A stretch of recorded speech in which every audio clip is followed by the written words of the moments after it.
As more details come out about the death of Constable Shailin Yang of the Burnaby RCMP, there's also more information coming out about the suspect. In terms of the events that happened on October the 18th, it appears that the constable was attending the park, Broadview Park in Burnaby, with a park's employee to serve an eviction notice on the individual who was camped out in the park. The constable had actually thought that the individual had either overdosed or was in the stages of overdose and was actually going to save his life. Unfortunately, the individual responded, went after the employee of the City of Burnaby Parks Department, and then a struggle ensued with Constable Shailin Yang. It appears at this point that she was stabbed but did also fire her sidearm, one of the shots apparently hitting the suspect. It appears that not only was she heroic in every day that she served with the Burnaby RCMP and her life prior to that as a volunteer and working in the community, but even more so that she thought she was actually going to be saving the life of the individual who ultimately stabbed and killed her. It's just another sad twist in the events that happened. The individual was actually wanted on a warrant for a failure to appear in a court for previous assault charges and resisting arrest. It makes us wonder why the officer was alone with a parks employee with this type of history from the individual with previous contact with police. They must have known who it was that was in the park, in that tent, and that the person was potentially violent and had resisted arrest in the past. These are questions the RCMP will have to respond to in the future. It's hoped that with the job that she was doing and very proud of, she was involved in the outreach program for mental health and homelessness.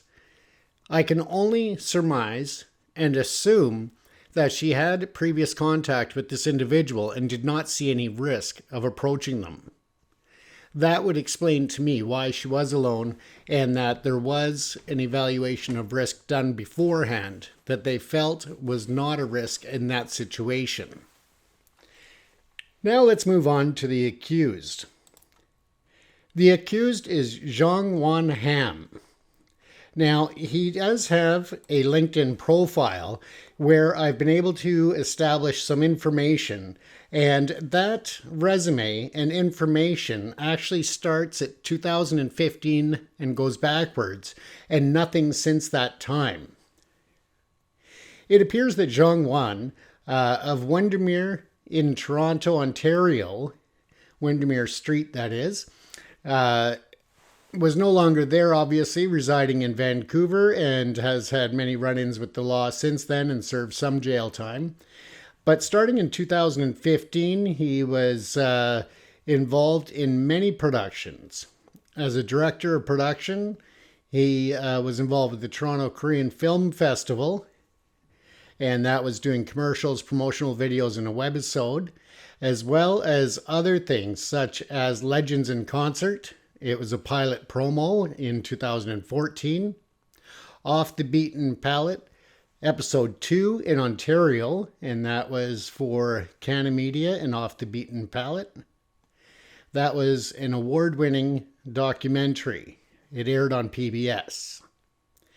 Also, he has listed here Off the Beaten Palette again, episode 3, and again, it shows that it aired on PBS and was an Emmy Award winner. It also lists here in 2013 The Ice Hotel, where he was an associate producer, 2D and 3D editing supervisor, and that was with Canna Media, available on Netflix apparently. He also lists the Quebec Winter Carnival 2D and 3D editing supervisor in 2012, and that again was Canna Media.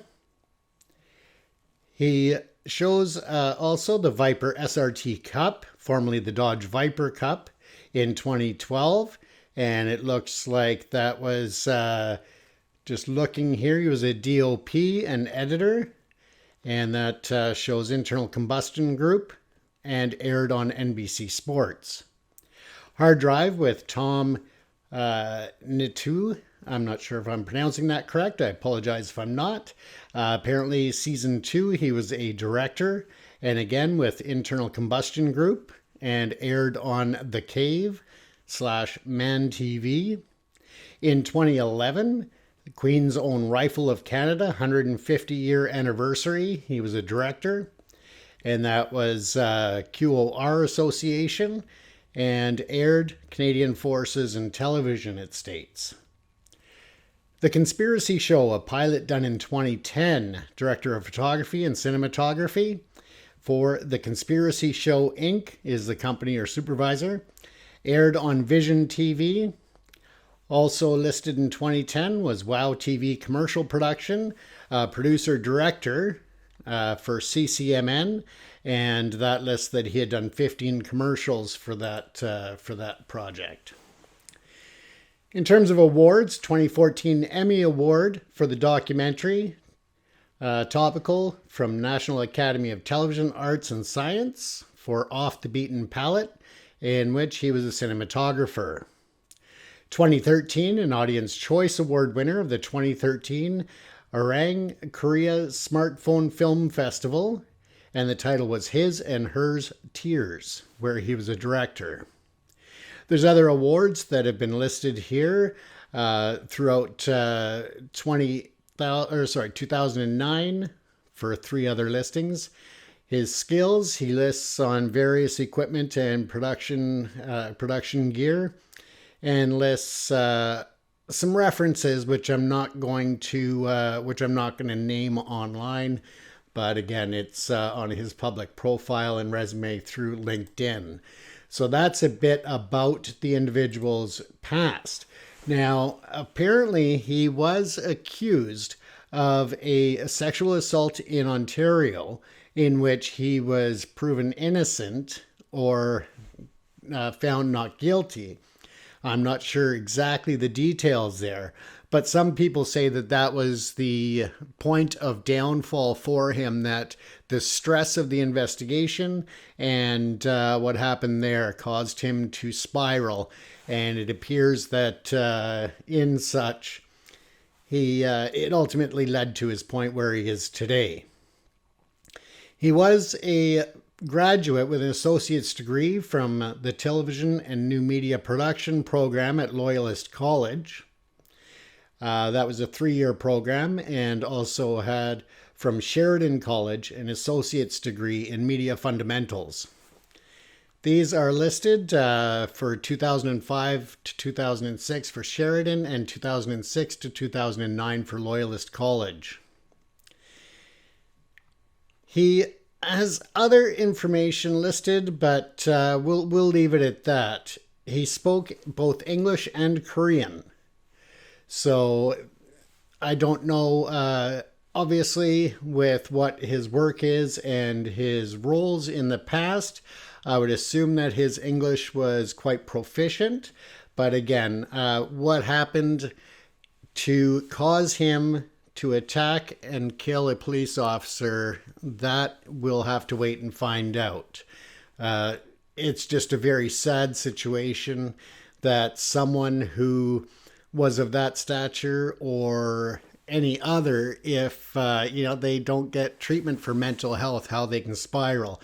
So I do very much encourage any listeners to this video that if you're suffering from mental health challenges, addiction, or other situations that you feel you're losing control, I encourage you to reach out and get help. Your local mental health agency, go online and Google for addiction resources, for mental health resources, and so forth. Left untreated, you may not realize how much impact and hold it has on your life. So again, I just encourage you that if you are suffering with addiction or mental health issues, to reach out and get help. At this